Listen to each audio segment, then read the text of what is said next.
Hello and welcome to Analog Insights. In today's episode, Jules and I review the Nikon F4, a 35mm single lens reflex camera introduced in 1988. The F4 is Nikon's first professional camera coming with full autofocus capabilities. And interestingly, the camera also accepts all the lenses in the Nikon lineup, or almost all the lenses in the Nikon lineup, between 1959 all the way up to the present day. Like its predecessor, the F3, the F4 was designed by Giorgetto Giugiaro, and while the F3, already introduced in 1980, was built until 2001, the F4 was already discontinued in 1997 after the F5, so the new flagship camera in the Nikon lineup, hit the market in 1996. In terms of its size, handling, and also control layout, the F4 could be described as a transition camera in many ways, because it kind of blends and kind of the newer and future-oriented features with the more traditional features, like having dedicated dials and knobs for features like exposure compensation. And it also didn't have a display like later models that kind of showed all the features, but actually had the control knobs for it. So while on the one hand you have the F4's electronics, an LCD display inside the viewfinder, a programmed auto exposure and matrix metering, so really advanced future-oriented features, it retained all these dedicated dials for shutter and aperture speed, but also metering and focusing modes, as well as the exposure compensation here on the top of the camera. We took the camera out to an aircraft museum near Munich, more or less precisely 4 years after we went there for the first time doing our Olympus OM1 review. And afterwards we also took a little photo walk in the English garden and also shot a macro of a watch dial. And in total we exposed 2 Delta 400 and 1 Kodak E100 films.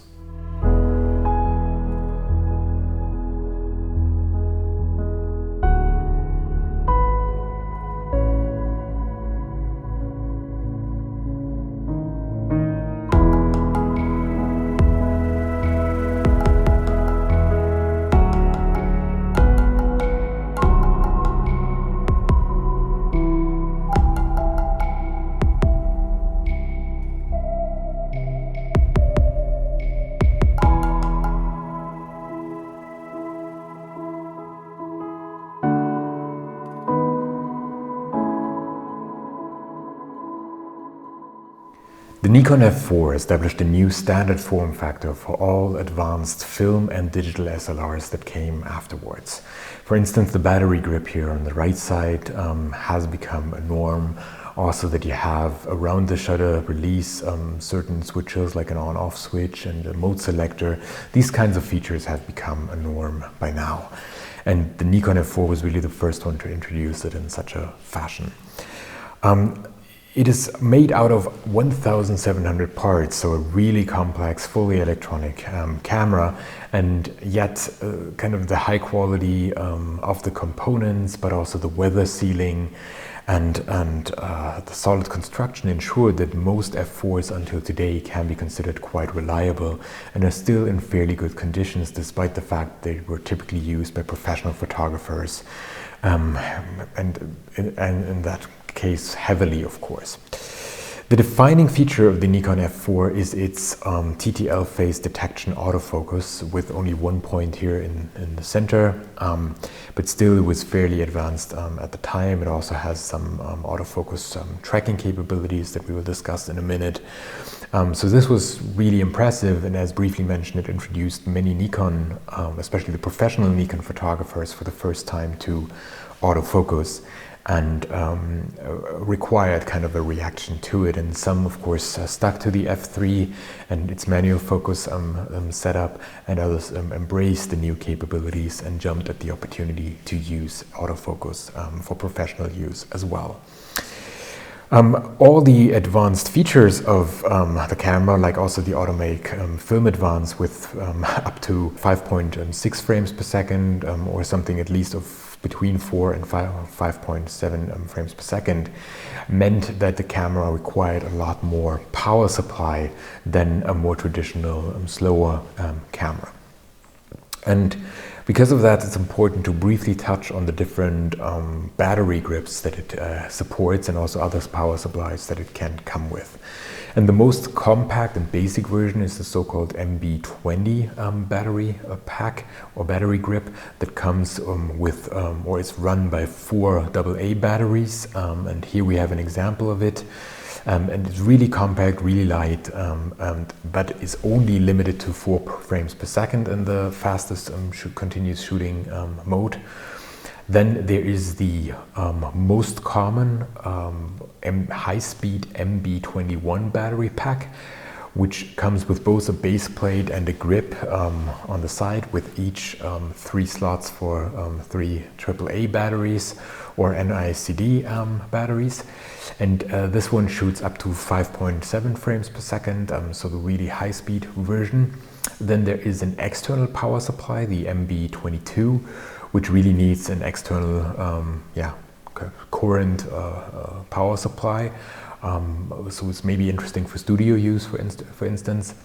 And then there's the most advanced and also very, very big one, the MB23, with all sorts of additional accessories that can be attached and so on. And what is interesting here is that the MB21, so the one that we also have here, and which is the most common one, also for the first time introduced that vertical shutter release button. So if you keep your camera vertically, you can press the other button. And of course, this is a feature that we still have around until today. In addition to the different battery packs, there are interchangeable viewfinders, focusing screens, and various data backs, and even the viewfinder eyepieces. So here on the back can be exchanged and are compatible until today. So you can theoretically switch between a modern multi-coded eyepiece and the traditional versions all the way back to the F3. The Nikon Pb6 Bellows accessory that we used here to shoot a macro of a watch dial can be used to shoot extreme close-ups, and of course typically there are also special lenses for this available, but in our case we just used the regular 50mm f1.8 standard lens, and this still worked fairly well in our opinion. In terms of lenses, the F4 is compatible with almost all manual focus and autofocus lenses for the F-mount.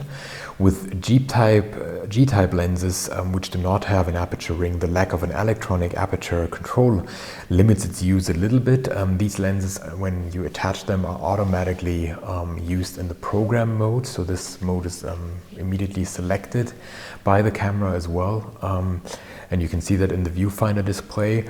And the F4 does not provide support for Nikon's vibration reduction system, and I would recommend for exact compatibility with your lenses to take a look at the F4's manual, because it would be simply too much to go through all the lenses in the history of Nikon in the lineup, but it's really almost all lenses that are compatible to it, which is really surprising for such an in-between camera that really brought about new features and autofocus capabilities.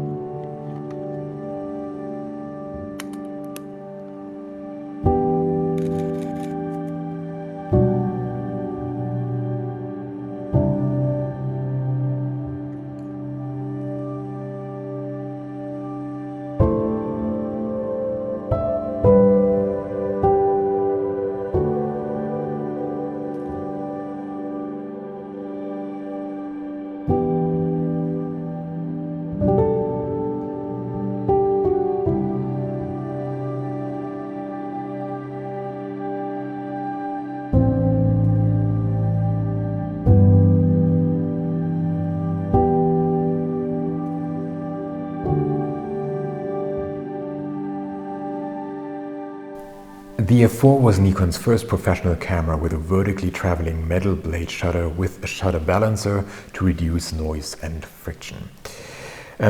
This particular shutter was a further development than by Nikon of the famous Copal Square shutter that already had a reputation for its great reliability and precision, and Nikon kind of topped that with the version that was created for the F4 here, with shutter speeds ranging from 4 seconds all the way up to 1/8,000th of a second, so really fast for the time, plus a bulb mode.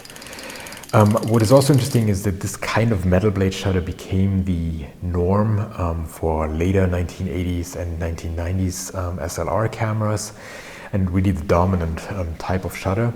And what I also find interesting is the flash synchronization speed that is supported here with this particular one, that goes all the way up to 1/250th of a second, so really fast, which can be quite convenient depending on the situation in which you want to use your flash.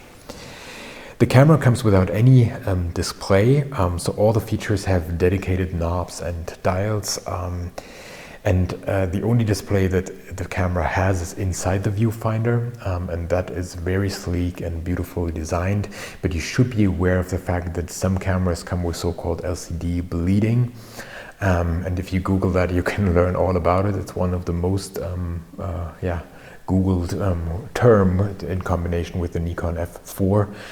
It's an effect that just happens due to shock, high temperatures, or simply age. And if you're on the used market looking for the Nikon F4, you might want to look out for that feature and for images that go through the finder and where you can see the LCD to determine whether they are affected with that effect or not. You can see it here in our finder, these little blobs of black that are coming out of the LCD. On the left side of the top of the camera, there's a film rewind lever and an ISO dial, which ranges from 6 all the way up to 6,400, so quite a range. And it also has an automatic DX setting here marked in red, which automatically reads the film speed if the film that you inserted is DX coded. If not, of course, it doesn't work and you have to set the ISO manually. On the standard prism finder here, the camera offers 3 metering options: spot, center weighted, and the 5-segment matrix metering, which we mostly used in our use case here, which was fairly advanced also for the time. Next to it, there is a possibility to compensate for the density of the different focusing screens that can be put into the camera, which is also really interesting because since it's using TTL metering, so through the lens metering, it of course also is affected by the focusing screen that you put in there. So you can basically look at the focusing screen and its attached manual, and then know, okay, I need to compensate a little bit here because of its density, and you can simply set that using this dial here on the side. On the right side of the top of the camera, you can choose between 5 exposure modes: manual exposure, aperture priority, shutter priority, a program mode, and interestingly, a program mode that prefers the faster shutter speeds. And this is of course really convenient when you are shooting slower lenses and you want to avoid having accidentally blurred images. You just use this program mode, and then it ensures that you have a certain minimum shutter speed and you don't go too low if you're lacking any light in a certain situation. Then there is, around the shutter release button, there is a lever for the different shutter release modes, the different shutter modes, a single shot mode and 3 continuous shooting modes. A continuous high, which lets you shoot the really high fast frames per second rates of up to 5.7 frames per second, then the continuous low, and one for silent shooting as well. And there's also a self-timer mode as well. And interestingly, at the back of the camera, you can still use a traditional cable release as well. There's a traditional cable release connector, which we found interesting, and it is another nod in that direction. It's really a transition camera that offers all these different features here. Next to the shutter speed dial on top of the camera is an exposure compensation dial that ranges from +2 to -2 in third steps. And we found ourselves using it quite a bit, especially when shooting slide film and having difficult lighting situations. We found it very convenient that it is a dial that you can just turn and use. And you don't have to go into a setting and to look at the display and all that. The camera also features various buttons and dials on the front as well. So next to the button to remove the lens, you can choose between 3 different focusing modes: manual focusing, continuous, and single focus mode. Interestingly, the continuous focusing tracking works surprisingly well for this late 1980s technology, in our opinion. It, of course, had the typical focus hunting, autofocus hunting effects here and there, but overall it felt pretty advanced and pretty good, and I was positively surprised by it. On the right side of the lens, there is an automatic exposure lock, an autofocus lock, a mirror lockup, and a depth of field preview button. And interestingly, the autofocus and automatic exposure locks can also be tied together, and that can be really convenient. In general, you can say these buttons here in the front are really easily accessible with your middle or ring fingers. Really nice ergonomics from our perspective, and overall it's a really nice camera with all these different dials, and they snuggle nicely into place and really feel high quality overall.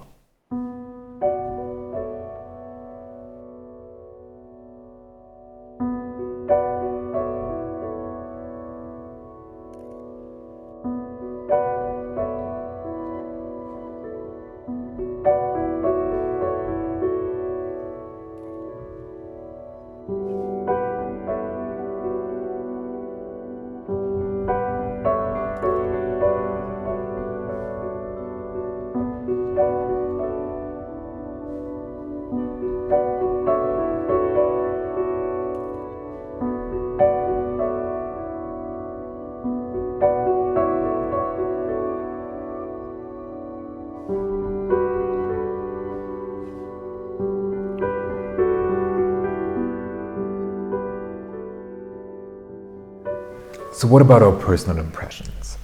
The Nikon F4 is a fairly compact camera given all its capabilities, and only costs around 250 to 300 euros on the second-hand market at the moment. It also feels surprisingly high quality.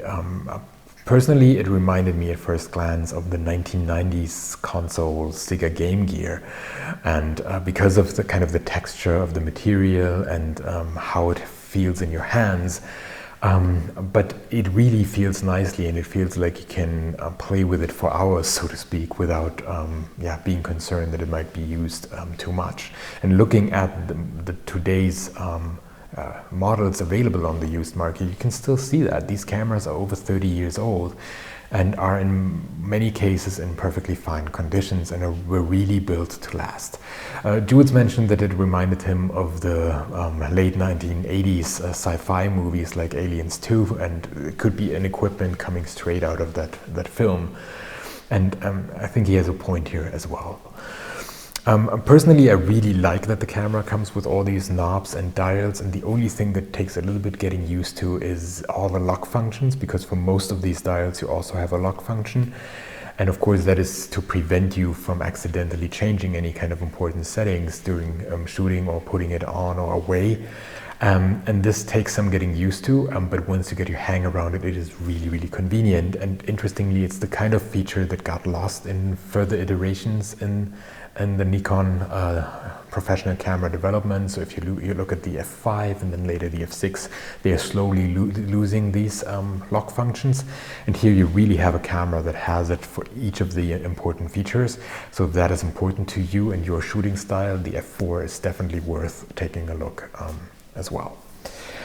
What I also liked is the manually triggered film rewind with the R2 and R1 here on the side to then start the rewind process.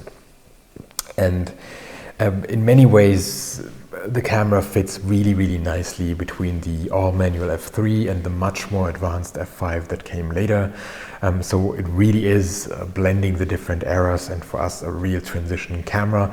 And if you're curious about camera history and seeing certain firsts, certain features that were used for the first time in action, and experiencing how Nikon established them in many cases on a really high level from the start, it is also historically an interesting camera to look at. So overall, we were really, really impressed by the Nikon F4 and had a lot of fun using it. So we can highly recommend taking a look at it.